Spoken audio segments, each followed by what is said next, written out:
Olá, queridos irmãos e irmãs, como é bom estarmos aqui e nós estamos concluindo esse período do tempo pascal e hoje é uma festa grande. Nesse domingo nós celebramos a solenidade da ascensão do Senhor, Cristo que se despede dos seus, mas não os deixa órfãos. Nós vamos refletir o Evangelho segundo Lucas, capítulo 24, versículos 46 a 53. E o tema que eu escolhi para a liturgia deste domingo é o seguinte: o Cristo não se separa de seus discípulos, mas ascende aos corações de seus seguidores. Pois bem, para compreender a passagem que a liturgia nos apresenta da festa da Ascensão, devemos nos referir à concepção cosmológica, ou seja, como a relação entre a terra e o céu era compreendida no tempo dos evangelistas. Deus, naquela época, na mentalidade das pessoas, estava localizado em cima, nos céus. Seres humanos eram colocados na terra, de modo que tudo que vinha de Deus era dito que descia para os homens. E tudo que ia dos homens para Deus subia. Era essa a mentalidade. Então vamos ler o que o evangelista nos escreve. Como eu disse, capítulo 24, versículos de 46 a 53 do Evangelho de Lucas. Em primeiro lugar, o evangelista escreveu que Jesus abriu-lhes a inteligência para entender as Escrituras. Lembra daquela cena do capítulo 24 de Lucas, versículo 45, na aparição de Jesus aos discípulos de Emaús? Ou seja, não basta ler as Escrituras, é preciso abrir a mente, ou seja, abrir-se para o novo. Caso contrário, não compreenderemos as Escrituras Sagradas. Comecemos então lendo o texto e comentando-o. Capítulo 24 de Lucas, versículo 46. Naquele tempo disse Jesus a seus discípulos: assim está escrito, o Cristo sofrerá e ressuscitará dos mortos ao terceiro dia. Jesus já ressuscitou, confirma que tudo isso fazia parte do plano de Deus, mas sobretudo que a morte não impediu Jesus. Jesus ressuscitou ao terceiro dia e o número 3, sabemos agora, pela simbologia bíblica, significa o que está completo, o que é definitivo. Daí, a vitória definitiva sobre a morte, desse que ressuscitou ao terceiro dia. Leiamos agora, e já está aparecendo aí para vocês também o texto, os versículos de 47 a 48. E no seu nome serão anunciados a conversão e o perdão dos pecados a todas as nações, começando por Jerusalém. Vós sereis testemunhas de tudo isso. O termo usado pelo evangelista indica as nações pagãs. Portanto, é uma mensagem que é universal. Aqui o evangelista retoma o mesmo anúncio de João Batista, modificando-o ligeiramente. João Batista havia anunciado um batismo de conversão para o perdão dos pecados. Aqui, o batismo é omitido e a conversão é proclamada a todos os povos. A conversão significa uma mudança nos valores que orientam a vida de uma pessoa. Vou repetir. O que é conversão? É você mudar os valores que te orientam na sua vida. Se você viveu para si mesmo até agora, a partir de agora você vive para os outros. Essa é uma conversão. A mudança de vida, deixando para trás o egoísmo que orientou a existência e abrindo-se ao novo, obtém o cancelamento do passado pecaminoso. E sublinha o evangelista, e parece até uma ênfase leve, mas na realidade tem um grande significado. Ele diz assim: começando por Jerusalém. É um desafio que Jesus lança, porque era em Jerusalém, no templo, que as pessoas tinham que ir para obter o perdão dos pecados, trazendo oferendas, sacrifícios a serem feitos a Deus. Bem, para Jesus não há mais necessidade de um espaço sagrado. Não há mais necessidade de um rito litúrgico para o perdão dos pecados, mas é necessária a mudança de vida. Mas não é só isso.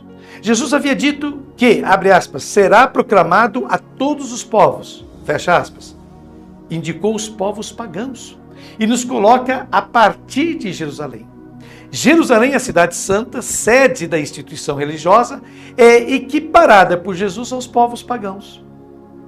Sois as testemunhas destas coisas, dirá Jesus. Vejam só. Prossigamos lendo agora o versículo 49 do capítulo 24 de Lucas. Eu enviarei sobre vós aquele que meu Pai prometeu. Por isso permanecei na cidade, até que sejais revestidos da força do alto. Jesus está anunciando o envio de seu Espírito, que dará força aos discípulos para entender sua mensagem e, sobretudo, traduzi-la em atitudes vivificantes para as outras pessoas. Mas Jesus pede que, até aquele momento, literalmente, permaneçam sentados. É o que ele diz, permaneçam sentados, portanto, imóveis, inativos, até que sejais revestidos da força do alto. Assim é o anúncio do que mais tarde será Pentecostes. Vejamos agora o versículo 50 do capítulo 24. Então Jesus levou-os para fora até perto de Betânia. Ali ergueu as mãos e abençoou-os. Aqui o evangelista usa um verbo técnico, que é aquele usado no livro do Êxodo, para indicar a ação libertadora de Deus ao povo judeu escravizado no Egito. O Senhor é aquele que tirou seu povo da terra da escravidão. Bem, o fato de o evangelista usar essa mesma expressão, tirar para fora os discípulos, para Betânia, significa que a terra prometida, que era aquela cidade santa, tornou uma terra de escravidão. Foi a instituição religiosa que aprisionou Deus e aprisionou seu povo por seu próprio interesse, por sua própria conveniência. E então, o êxodo de Jesus termina por tirar os homens dessa instituição, tornando-os totalmente livres. Este levantar das mãos é um sinal de vitória. Aqui o evangelista se refere ao livro do Êxodo, quando Moisés levanta as mãos na batalha contra Amaleque, lá no capítulo 17 de Êxodo. Quando Moisés levanta as mãos, ele vence. Então, o de Jesus é um gesto de vitória. Ele triunfou sobre a morte. Ele triunfou sobre a instituição religiosa daquela época. Prossigamos lendo agora capítulo 24, versículo 51. Enquanto os abençoava, afastou-se deles e foi levado para o céu. Eis que, como dissemos no início, o que o evangelista quer nos dar não é uma cena de separação, mas de proximidade. Não é um distanciamento, uma ausência, aquilo que o evangelista nos está apresentando aqui, mas uma presença ainda mais intensa. Jesus está agora na plenitude da condição divina. O homem que os sumos sacerdotes assassinaram, considerando-o amaldiçoado, na realidade, tem em si a plenitude da condição divina. Leamos agora os versículos 52 a 53, os últimos do evangelho deste domingo da Ascensão.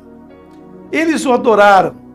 Em seguida, voltaram para Jerusalém com grande alegria e estavam sempre no templo bendizendo a Deus. O final do evangelho desse domingo é decepcionante. Porque diz, eles se prostraram adorando, em seguida voltaram para Jerusalém. Mas como? Jesus os tirou de Jerusalém. E eles voltam para lá. E ainda com grande alegria, diz o evangelista. E aqui está a surpresa final, abre aspas, e estavam sempre no templo bendizendo a Deus, fecha aspas. Mas como no templo? Eles não perceberam que o véu do templo foi rasgado? E que Deus não estava mais no templo? Aquele templo que Jesus denunciou como covil de ladrões, vejam só vocês, como covil de bandidos no capítulo 19 de Lucas, e pelo qual esperava desaparecer no capítulo 21, de 5 a 6. Aquele templo que era o lugar mais perigoso para Jesus, para os discípulos, é o lugar que lhes dá segurança. Vejam vocês. Será necessário, preste atenção nisso, o Espírito Santo, será necessário o Pentecostes para libertá-los de tudo isso. E é o que celebraremos no próximo domingo. Pois bem, depois dessas considerações feitas por Frei Alberto Madi, faço as minhas considerações pessoais e começo citando um texto famoso. Assim como ele subiu ao céu sem se afastar de nós, também nós já estamos com ele, embora o que ele nos prometeu ainda não tenha sido realizado em nosso corpo. É uma frase muito famosa de Santo Agostinho, filósofo, teólogo, bispo e doutor da igreja. Gente, muita atenção, repito, muita atenção. Essa festa da Ascensão pode nos induzir a um grave erro, como nos bem adverte um teólogo espanhol de saudosa memória, Castillo, que diz o seguinte, abre aspas, nunca se deve entender esta celebração como a superação do humano para transcender a um plano superior, que seria o plano do divino.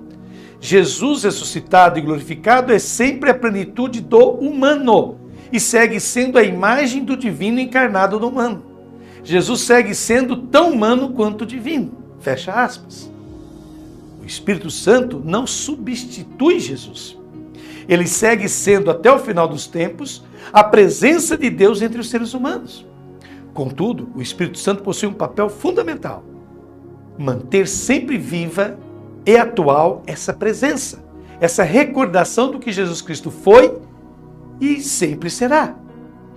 Por outro lado, é muito reconfortante saber que Jesus, nos momentos finais de sua vida na terra, trazia em seu coração a preocupação de que o anúncio do perdão e da misericórdia divinos chegassem a todos os povos, incluindo os pagãos. Ele queria, e ainda quer, que o chamado à conversão e a oportunidade de viver na intimidade com o Pai cheguem a todas as pessoas da terra. Jesus deseja que todos saibam que Deus compreende e ama seus filhos e filhas sem limites.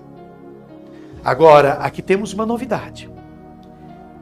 Quem Jesus encarrega de levar essas boas novas que elencamos acima a todos os povos?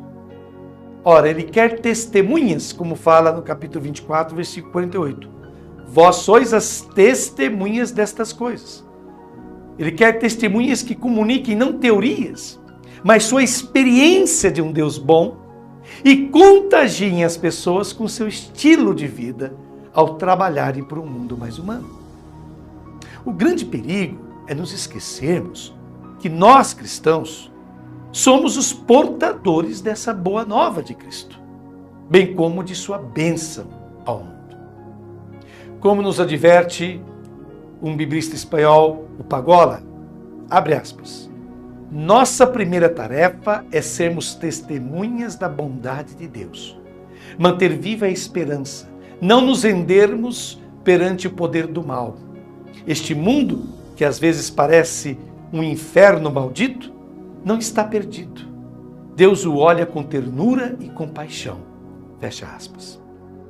Meus queridos e queridas, jamais podemos duvidar que as pessoas podem mudar. Elas podem ser diferentes, mais solidárias e menos egoístas, mais austeras e menos consumistas, mais pacíficas e menos violentas, mais bondosas e menos invejosas, mais honestas e não corruptas. Há que se promover um cristianismo da bondade. O mundo precisa sentir, perceber e visualizar em cada cristão uma das testemunhas de Cristo, o amor e a misericórdia de nosso Deus. Concluindo essa nossa meditação do Santo Evangelho, do domingo da Ascensão do Senhor, vamos fazer juntos essa oração. Eu lhe convido a fazer junto comigo, já que você também está visualizando o texto na sua tela. Anunciarei o teu nome aos meus irmãos, vou te louvar no meio da assembleia. Louvai o Senhor, vós que o temeis, que toda a raça de Jacó lhe dê glória, que o tema toda a estirpe de Israel, pois ele não desprezou nem desdenhou a aflição do pobre, não lhe ocultou a sua face, mas ao gritar por socorro o atendeu. Tu és o meu louvor na grande assembleia. Cumprirei meus votos diante dos seus fiéis. Os pobres comerão e ficarão fartos. Louvarão o Senhor os que o procuram. Viva para sempre o coração deles. Recordarão e voltarão ao Senhor todos os confins da terra.